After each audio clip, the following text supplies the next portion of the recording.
Bonjour tout le monde. Alors, comme j'en avais parlé sur ma vidéo spéciale 100 abonnés, je vais commencer à élargir un petit peu les sujets de la chaîne, les centres d'intérêt de la chaîne, et donc on va commencer aujourd'hui.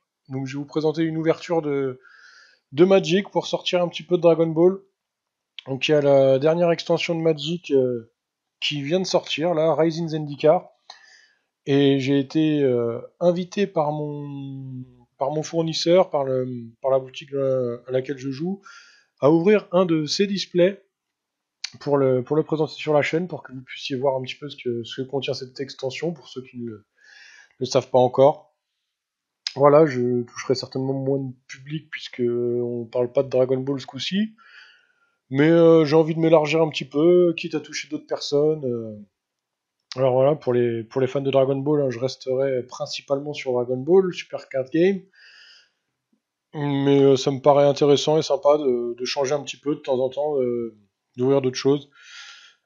Pour ceux qui ne le savent pas, parce qu'ils n'ont pas regardé la vidéo, en fait, je joue principalement à Dragon Ball, mais j'aime beaucoup aussi le format Commander de Magic et les formats draft et scellé aussi. Du coup, les formats draft et scellé, c'est des formats où on récupère des cartes en fait en allant faire un tournoi.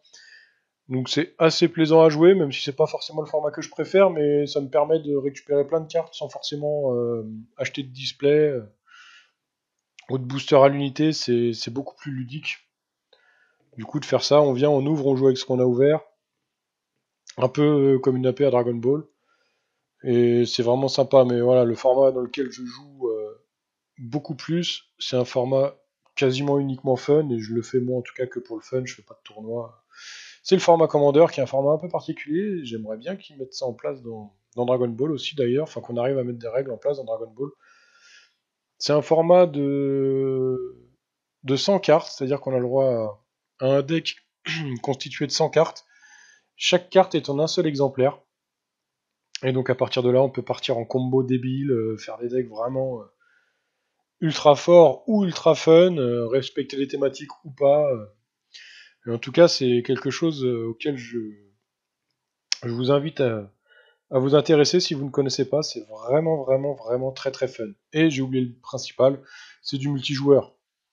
Les parties sont optimisées pour 4 joueurs. On peut faire du duel, hein, un contre un. Il y a plein de variantes qui existent. Hein. Moi, pour l'instant, je trouve que le format le plus drôle et le plus équilibré, c'est de 4 joueurs chacun pour soi. Mais on peut monter à autant de joueurs qu'on veut, sachant que plus on est, plus les parties sont longues et éprouvantes. Donc au-delà d'un certain nombre, c'est vraiment pas très optimisé. On peut aussi faire du 2v2, enfin il y a vraiment plein de variantes possibles. C'est vraiment sympa. Voilà, sur ce, je vous laisse apprécier la vidéo, je reviendrai vous parler en fin de vidéo, et j'ouvrirai aussi un booster collector, donc qui sont des boosters spécialement faits pour Magic, par Magic, et qui sont des boosters spéciaux qui coûtent beaucoup plus cher que les boosters habituels. Hein. Le booster de Magic, on est en moyenne aux alentours de 3,50€ le booster. Le booster collector, ça tourne plus autour des 20€. Mais c'est un booster très particulier où on a que des foils dedans. Au minimum, on a 2 rares, voire des mythiques. Bref, c'est des boosters que je trouve la plupart du temps assez intéressants en termes de rentabilité. C'est toujours la chance, hein, mais franchement, ouais, je trouve ça vraiment sympa à ouvrir, même s'ils sont chers. Voilà, je vous laisse apprécier la vidéo et on se retrouve à la fin.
Voilà, on se retrouve pour faire un petit récap de ce qu'on a ouvert en rare dans le display. Donc on commence par un maillet des Forts Célestes, un refuge Félidar, un archonte d'Emeria, une aspirante Luminarque, une maîtresse des vents, un chroniqueur du casque du corail, une cacophonie exaspérante, une mimique de Mirlac, un pistrappeur agile, un fracassement d'âme, une mutilation d'Agra, un verdict des ombres, un taborax tueur de l'esprit, de l'espoir, un charognard faucon de nuit, un intimidateur Kargan, une canaliseuse magmatique, un éveil de Valakut, un vortex bouillonnant, un voleur de reliques, un limon d'Oran Reef, un escogriffe de l'essaim, un cobra de lotus, un Akiri pérégrine intrépide,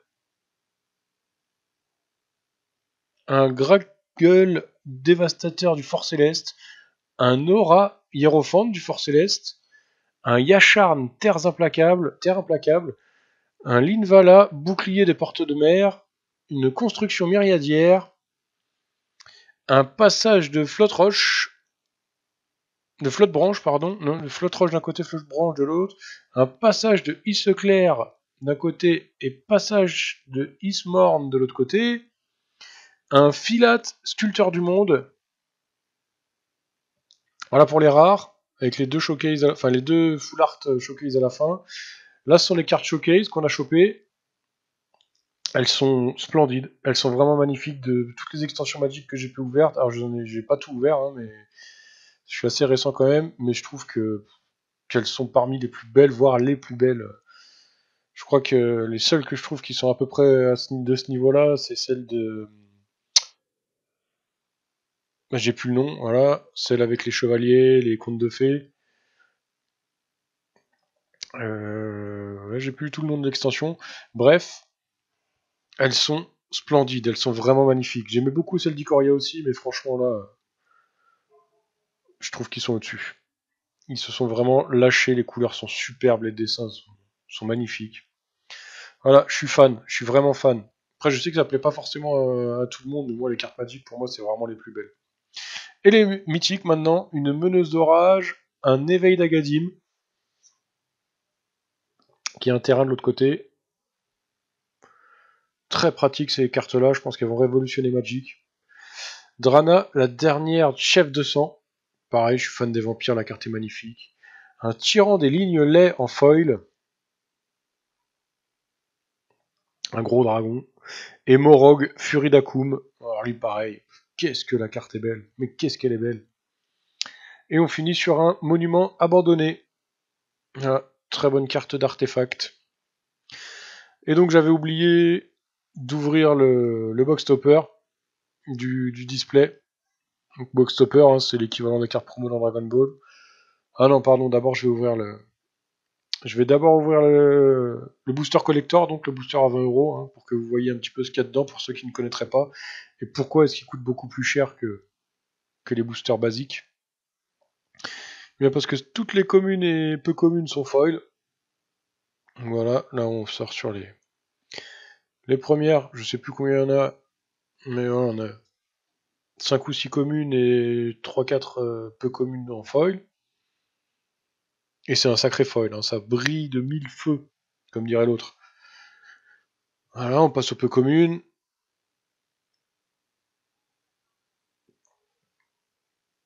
Les designs sont toujours très jolis. Un terrain full art foil, ça fait toujours plaisir. Tous les terrains sont full art dans les boosters Zendikar classiques. Un fracassement d'âme en showcase, donc c'est pas en showcase, c'est en borderless. Un pistrappeur agile foil, donc ça c'est les deux rares du booster. Ensuite on passe au showcase. Voilà, vous les avez déjà vus dans le display. On a chopé une troisième rare, c'est le terrain double face, noir-blanc. Le même qu'on a chopé dans le display, mais ça me dérange pas parce que le display n'était pas à moi. Donc là on a du showcase foil en peu commune. Et la dernière carte, une mine des morts terrains, qui est une réédition d'un terrain mythique Ça fait bien plaisir, je l'avais pas. Ça fait bien plaisir de choper des rééditions de cartes qui parfois proviennent de très anciennes éditions. Voilà. Je profite du petit blanc pour remercier Olivier de m'avoir permis d'ouvrir le booster chez lui, même si c'était pour lui, ça fait du contenu pour ma chaîne, je lui fais un petit peu de pub en retour.